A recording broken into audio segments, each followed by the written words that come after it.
Hey crafters, it's Darling Craftolate or Raven here. Today I have a Halloween themed and Pokemon inspired needle felting tutorial. This is a Zubat that I have made. I have actually played a lot of Pokemon this past year or so, and this cutie comes up a lot while you're grinding in caves, so I thought he'd be super fun to make. If you would like to see more Pokemon themed videos and tutorials in the future, please make sure to give this video a thumbs up.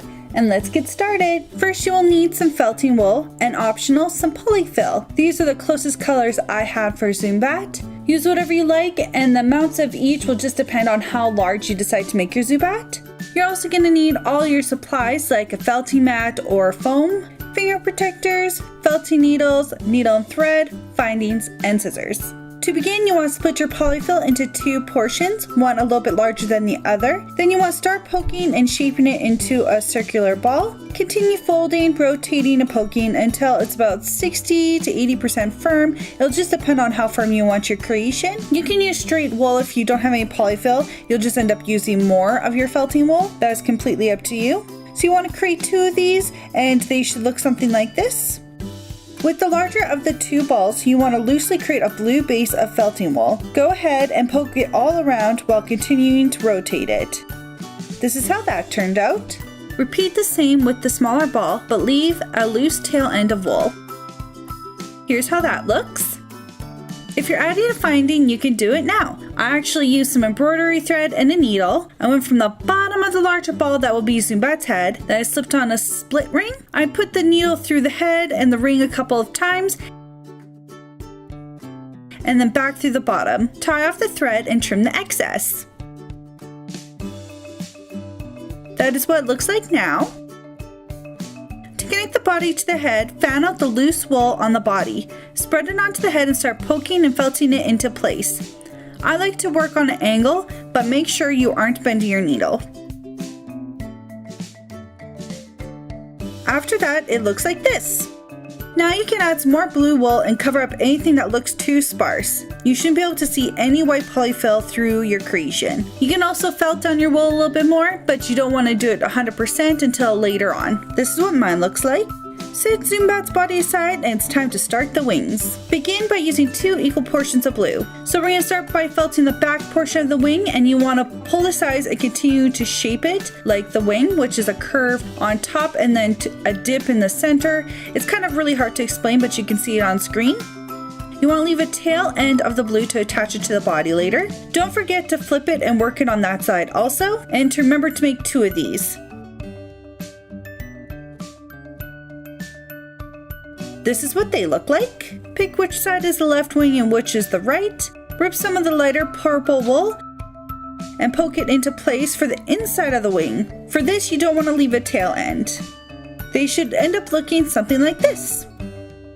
To add some detail to the wing, you want to take some blue and add a line to each of the wings from the top all the way to the bottom point in the middle sort of the wing. Go ahead and poke it into place. I do wish I made these a little thinner, but I will know for next time.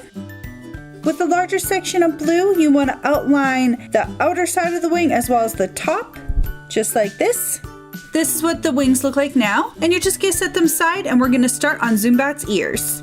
Begin by using two equal portions of blue. Fold the wool as needed into a triangle shape with the tail end of wool at the very bottom. You want to poke and continue to fold it until the shape is well matted. Remember to flip it over and work that side too. Mine look like this. Just like with the wings, you want to add some light purple to the inside, but make sure you leave a small border of blue on two sides that don't have the tail end. Then add a little section with a dome of dark purple at the bottom of the ears. This is what they look like. For the little legs or the bottom portion of Zubat, you want to roll some wool and poke it into a little cone with the tail end being the wider end of the cone so you can attach it to Zubat later. Again, remember to make two of these. I do wish I had made these a little longer and thinner, but they still came out pretty okay. Just keep rotating and poking until you're satisfied with how they look. Now you want to attach everything to Zubat's body. If you would like, you can also trim any excess ends before you begin. I like to gently put everything in place before I completely poke and smooth out everything. Once you're happy with the placement of all the pieces, go ahead and even out your felt and secure everything in place. Now it's time to add the mouth to Zubat. Use some black wool and start felting a circular shape on the face of Zubat. Keep adding wool. The mouth should end up something like this with an arc at the top and a wavy bottom. Now you want to add the white teeth. You want to put 2 on the top and 2 on the bottom. Start with some wool wisps in white and poke them into place with a single needle. You want to shape these into a little triangle. Add wool and poke as needed and repeat this process for all 4 teeth. After that is done, do any smoothing out that is needed. Also, to give your creation a more polished look, you want to trim away any frays. Once you've done that, go ahead and add any additional findings and you're done. This is how my Zubat came out, and I think he is really adorable and perfect for Halloween. Keep in mind, you guys, this was also the first time I've needle felted in over a year, and I'm still fairly new at it, so I think I did pretty good. I would suggest making the wings a little bit wider and the leg thingies a little bit longer and thinner if you would like the proportions to be a little bit more accurate. But this works too. If you want to hang him flying, you could also even just add the finding to the back of his head or body instead. Thank you guys all so much for joining me for this tutorial. If you enjoyed this video, please give it a thumbs up. For more crafty goodness, make sure you are subscribed to my channel and hit that little bell icon for a notification every time I upload. If you would like to follow me on any of my social media, all my accounts are listed on the screen as well as linked down below. Thank you guys all so much again, and I'll see you guys all soon. Bye!